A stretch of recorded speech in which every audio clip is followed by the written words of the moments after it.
6 months after I buried my husband, I saw him standing in a Costco aisle checking the price of canned beans. My name is Nancy Prescott. I am 68 years old. I was married for 42 years. For 6 months, I lived as a widow, learning how to exist in a house that no longer carried his footsteps or his voice. That morning, I was not thinking about grief. I was not thinking about memories. I was thinking about groceries.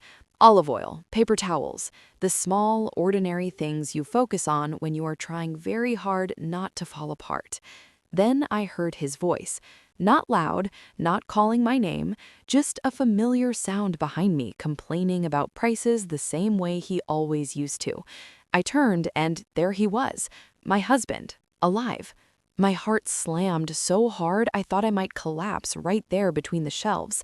The scar on his left eyebrow was still there from when he fell off a ladder in his 20s. His nose was still slightly crooked. Even the way he leaned his weight onto one leg was exactly the same. My hands went numb. The bottle of olive oil slipped from my fingers and shattered on the floor. Golden liquid spread across the white linoleum. People stared. Someone gasped. I did not care. I ran toward him. I screamed his name. He turned and looked straight at me. Our eyes met, and then he said something that broke me in a completely different way. "I'm sorry, ma'am. I think you've mistaken me for someone else." The voice was his. The face was his. The man standing in front of me was the same man I had loved, argued with, grown old beside. But the words were not. I stood there shaking, staring at the man I had cried for, prayed for, and buried in an expensive grave, and a terrifying thought took hold of my mind. If my husband was alive, then who did I bury? I stood there frozen while people walked around us, stepping carefully to avoid the spilled oil.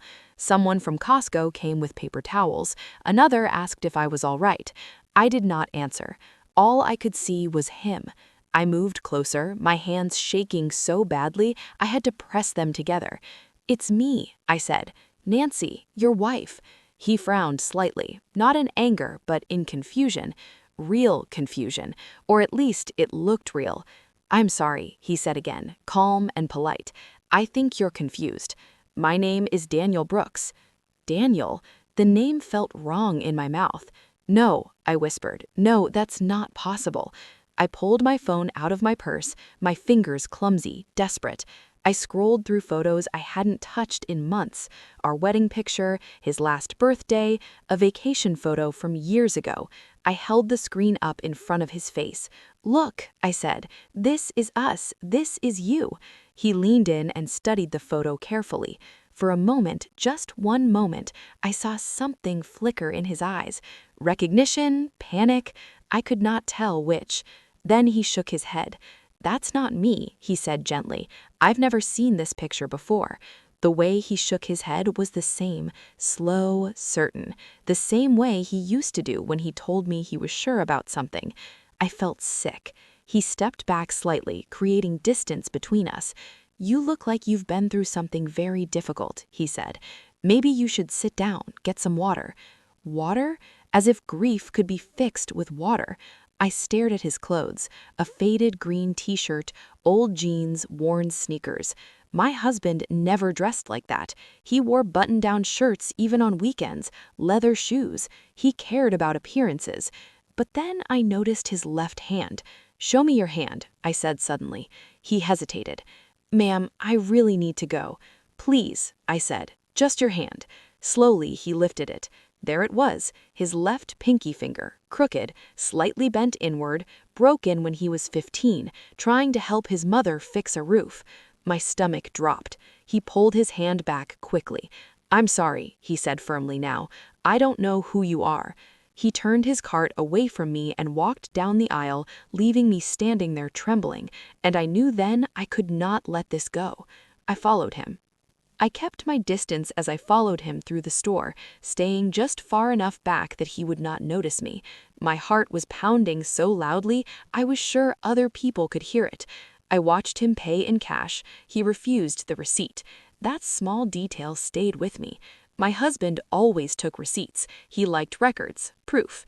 He pushed his cart outside and walked toward an old white sedan with a dent on the rear door. Not the car we owned, not even close. I memorized the license plate without thinking, like my body knew this mattered.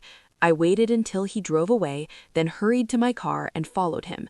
I do not remember most of that drive, only the way my hands clutched the steering wheel and how my chest felt tight, as if I could not get a full breath.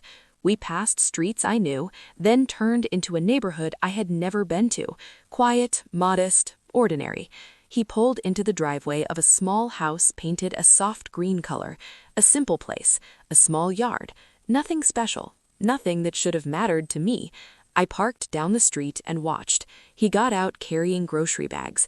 Before he reached the door, it opened. A woman stepped outside. She was younger than me, maybe in her 50s, with dark hair pulled back and a relaxed smile on her face. Not a polite smile, not a neighbor smile, a familiar smile. She kissed him on the cheek and took one of the bags from his hand. My knees went weak. Then 2 kids ran out of the house, a boy and a girl. They rushed toward him, laughing, grabbing his legs. "Grandpa, did you bring the ice cream?" He laughed. That laugh, I had heard it for 42 years. They all went inside together. The door closed behind them. I sat there alone in my car, staring at the house, while tears rolled down my face without making a sound. 6 months of grief, 6 months of empty nights, 6 months of crying into a pillow that still smelled like him, and here he was, alive, surrounded by a family I had never known existed. I took out my phone and took pictures of the house, the car, the driveway. My hands shook so badly that several photos came out blurred, but I kept going. When the sun began to set, I drove home. I walked into my house, the house I had shared with him for decades, and sat in the dark. And that was when the thought finally took shape. If my husband was alive and living another life, then the man I buried was a stranger, and that meant everything I thought I knew was a lie. That night, I did not sleep. I sat at the kitchen table with the light above the stove turned on, staring at the empty chair across from me. The house was silent in a way that felt unnatural, like it was holding its breath. My eyes kept drifting to the hallway, half expecting to see him walk out and ask why I was still awake. Instead, memories flooded back. The phone call from the police 6 months ago, the words accident and severe injuries, the rush to the hospital, the way my son Ethan met me at the entrance and gently blocked my path when I tried to go farther. "Mom, you don't want to see him like this," he had said. "The doctor doesn't recommend it." The funeral followed days later. A closed casket, white flowers covering polished wood, people telling me how strong I was, how sorry they were, how lucky I had been to love him for 42 years. I remembered standing there, my hand resting on the casket, whispering goodbye to a man I never actually saw inside it. At the time, I thought it was mercy. Now it felt like a warning I ignored. At 6 in the morning, I picked up my phone and called Ethan. He answered on the 4th ring, his voice heavy with sleep. "Mom, is everything okay?" "No," I said. "You need to come over now." There was a pause. "Mom, it's early. I have work. This is about your father." That woke him up. When he arrived 40 minutes later, he looked concerned but tired, like he was already preparing for another conversation about grief. I spread old photo albums across the table, wedding pictures, holidays, birthdays. I showed him the photos I had taken of the man at Costco, of the house, of the car, and the children calling him Grandpa. Ethan studied them quietly. Finally, he spoke. "Mom, I know this is hard, but people look alike. Grief can make the mind do strange things." I leaned forward. "Did you see your father's body?" He froze. "I mean, really see him. Not paperwork, not reports. His body." Ethan looked away. "No," he admitted quietly. "The casket was sealed." My chest tightened. "So you buried a man you never saw," I said, "just like I did." He rubbed his face with both hands. "The accident was bad, Mom. That's what they told us. It was better this way." "Who told you?" I asked. "The doctors? The authorities? Everyone." I shook my head slowly. "Everyone except your father." Ethan sighed. "Mom, please, you need help. This isn't healthy." I stood up. "I saw him," I said, my voice steady now. "I followed him. I saw where he lives. I saw his family." Ethan went pale, and in that moment, before he said another word, I knew the truth was not something he was hearing for the first time. It was something he had been carrying for a long time. The room felt smaller after that, the air heavier. Ethan sat very still, his hands clasped together on the table. He did not look at me, not once. I waited. "Mama," he finally said, using the name he had not called me since he was a child. "You didn't see your father." I let out a slow breath. "I saw him clearly enough." He swallowed hard. "You think you did." I reached into my purse and slid my phone across the table. "That's his house," I said. "That's his car, and those children called him Grandpa." Ethan picked up the phone. His fingers trembled as he scrolled through the photos. The color drained from his face. He knew. I stood up so fast my chair scraped loudly against the floor. "You knew," I said. It was not a question. "You knew he was alive." Tears filled his eyes, but he still did not look at me. "I didn't want you to find out like this." "How did you want me to find out?" I asked quietly. "At my own funeral?" He broke then. His shoulders collapsed inward and his face twisted in a way I had never seen before. "He didn't die," Ethan said. "Dad didn't die in that accident." The words landed exactly where I expected them to, but they still took my breath away. I sat back down slowly. "Say it again." "He's alive," Ethan whispered. "He's been alive this whole time." My hands were cold. My voice was steady in a way that surprised me. "How long have you known?" 3 years, he said. "I found out by accident. I saw financial records, duplicate expenses, payments I couldn't explain." "And you said nothing," I said. "He begged me not to," Ethan said desperately. "He said it would destroy you, that you would lose everything, the house, the business, our future." "Our future?" I repeated. "He said he was trapped," Ethan continued, "that he loved you but couldn't leave the other family. He said it just happened." I laughed softly. There was no humor in it. 20 years doesn't just happen. Ethan wiped his face. "I didn't know what to do. He's my father." "And I am your mother," I said. "The woman who carried you, the woman you watched cry at a grave that wasn't his." Silence filled the space between us. "I thought I was protecting the family," Ethan said quietly. I looked at my son, really looked at him. In that moment, I said, I realized I had not only lost my husband. I stood up, my legs unsteady, but my resolve firm. I had lost my son, too. I asked Ethan to tell me everything, not pieces, not excuses, everything. He closed his eyes and took a long breath, like someone stepping off a cliff. "About 6 months before the accident," he began, "Dad came to me late one night. He said he could not live a double life anymore. He said he wanted to leave and start over. And a divorce would have cost him too much," I said. Ethan nodded slowly.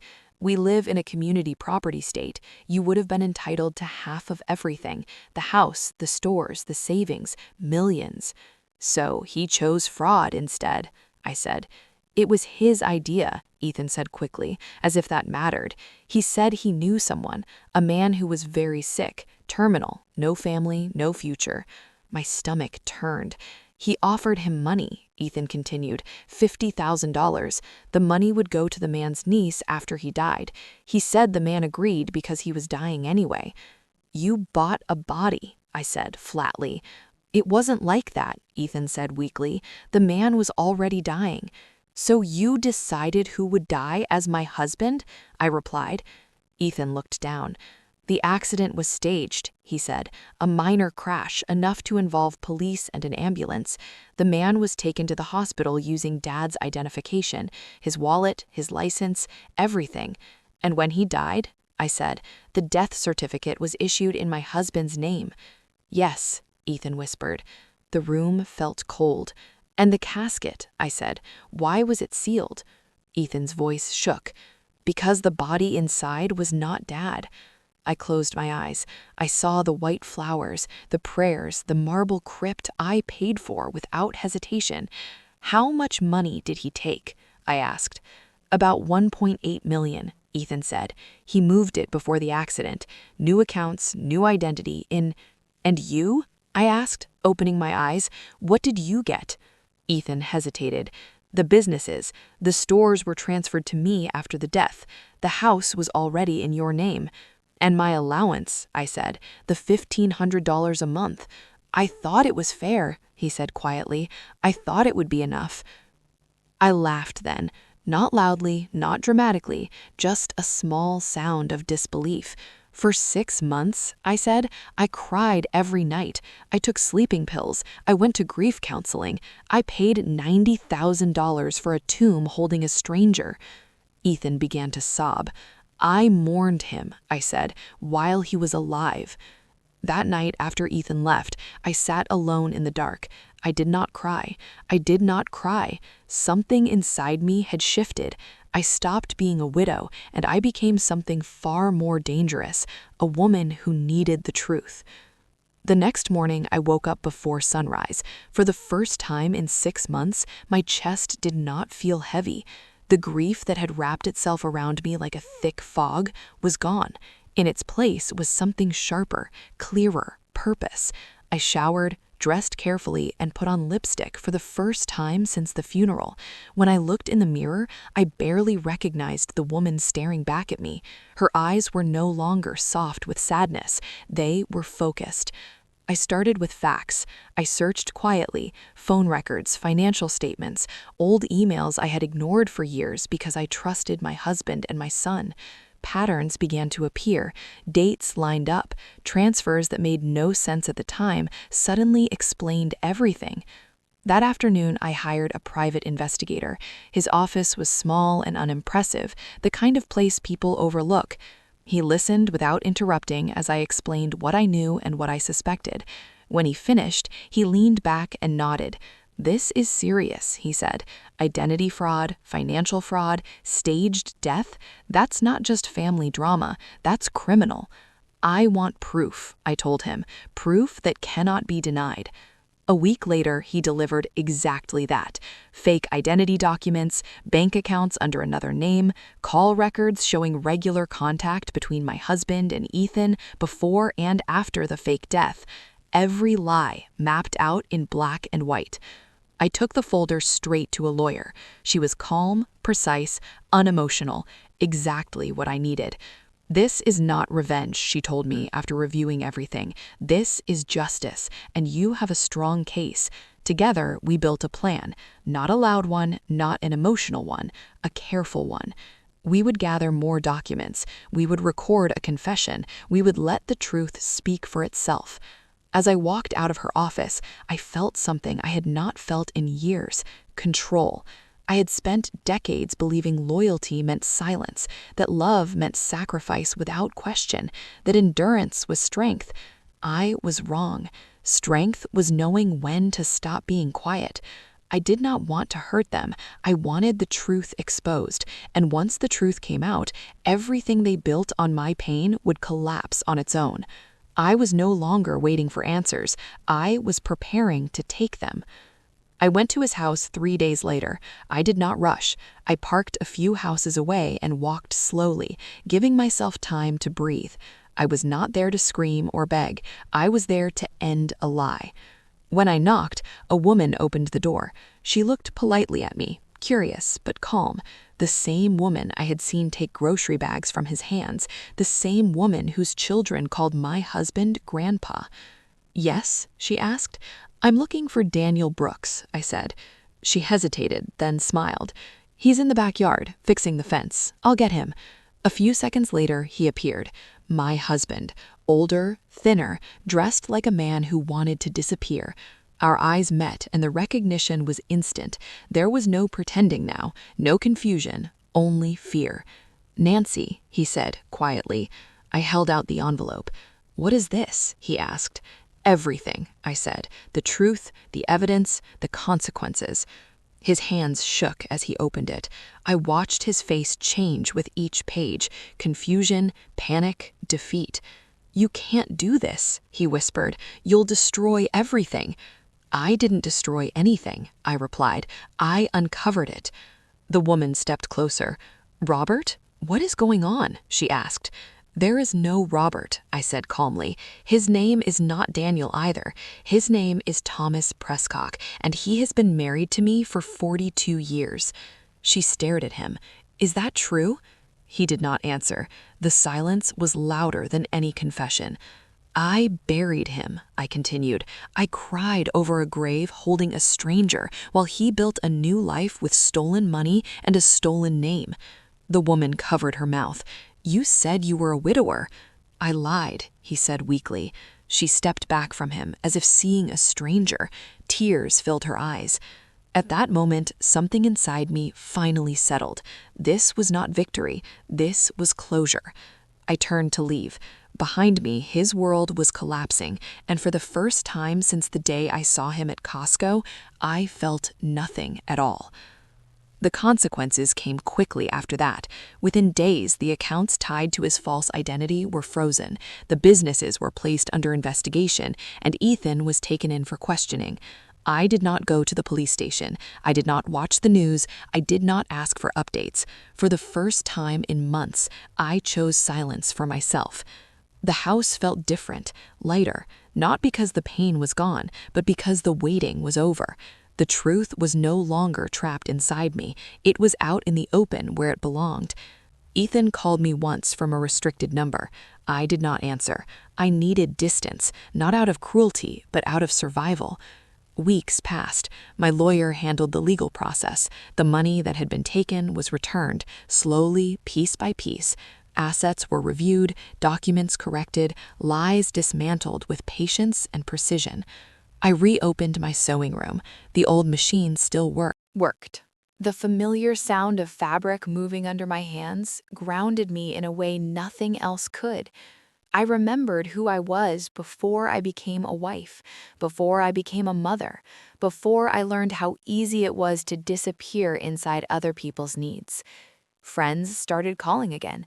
I said yes to lunches, yes to walks, yes to small trips I had postponed for years. I stopped introducing myself as a widow. I was simply Nancy. One afternoon, as I folded fabric in the sunlight, I realized something important.